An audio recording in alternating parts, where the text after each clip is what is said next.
Hello guys, welcome back to our channel. আমি শর্মিষ্ঠা, আর আমার সাথে আছে আমার ইউটিউব ফ্যামিলি। আশা করি সকলেই ভালো আছো, আর আমিও ভালো আছি। তারপর আর কি, তোমরা তো ফার্স্ট পার্টে দেখতেই পেয়েছো, আমরা নিমাইয়ের ঘাট থেকে জল তুলে নিয়ে আবার হাঁটা শুরু করে দিচ্ছি। প্রায় 2 ঘন্টা ধরে হেঁটেই চলে যাচ্ছি।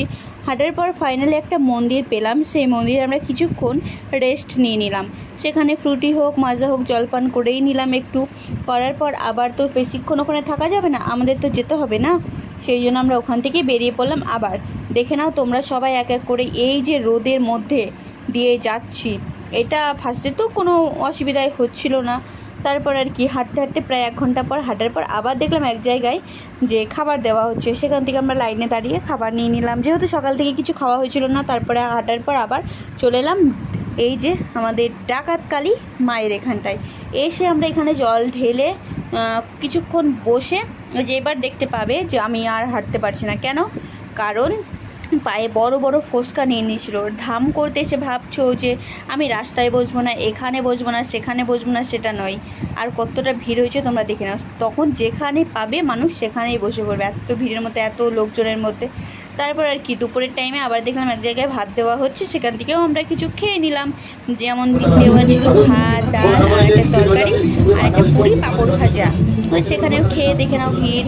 তারপরে কি ভিড়টি দেখে আমরা ওখান থেকে খাওয়া দাওয়া করে আবার বেরিয়ে পড়লাম রাস্তায় হাঁটতে। তো এবার আমি বলছি কেন আমি বললাম যে আমি যে বাড়িতে আসতে পারবো বেঁচে, এটা আমি ভাবতে পারিনি। কারণ যখন আমরা ঠাকুরের ওই বেশি না 5 মিনিটের রাস্তা, সেটা তো 1 ঘন্টা লেগেছে প্রায়। আর এত ভিড় ছিল যে ব্যারিকেড চেকপোস্ট টাইপ করে দিয়েছে, ওখানটায় তো মরা মরা অবস্থা ছিল আমার। এদিকে মাথা ঘুরছে, এদিকে আমি শ্বাস নিতে পারছি না, এত কষ্ট। ভিড়ের মধ্যে কোনোদিন থাকিনি তো। যাই হোক, তারপর আমরা এই বিশ্বনাথ মন্দিরে চলে এলাম। এখানটায় ভালোভাবে জলও ঢালতে পেরেছি।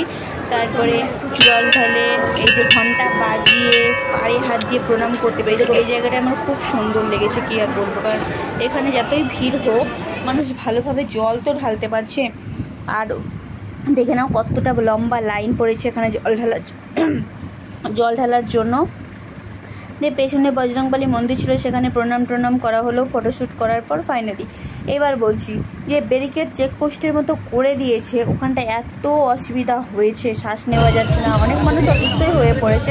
বাট আমি যতই অসুস্থ হই না কেন, আমি ভেবেছিলাম ঠাকুরের কাছে যখন এসেছি একবার হলেও আমি যাব। তারপরে যাই হোক, তাও আস্তে ধীরে সুরে বাবা আমাকে, মা হাত ধরে ধরে যাই হোক নিয়ে যাচ্ছিলো। তারপরে এক জায়গায়, তারপরে আর কি এত ভিড়। তারপর যখন 2 মিনিট লাগবে ঠাকুরের কাছে যেতে, বেশ জল ঢালবো যে 2 মিনিট লাগবে, সেই টাইমটায় আমি না শ্বাস নিতে পারছি না, কোথাও বেরাতে পারছি। দিয়ে পাশ থেকে আমাদের একজনকে বলছে মেয়ে ছেলেগুলোকে মেরে ফেললো গো, মেয়ে ছেলেকে। দিয়ে পুলিশরা আমাদের হাত ধরে টেনে নিল। তো যখন হালকা ভিড় হলো তখন আমরা ফাইনালি জল ঢেলে, আমি তো ভেবে নিচ্ছি অফ সিজন ছাড়া আমি আর যাচ্ছি না সিজনে। তারপরে আর কি দেখে নাও স্টেশনে কত ভিড়। তো আমরা বাড়ি চলে আসলাম।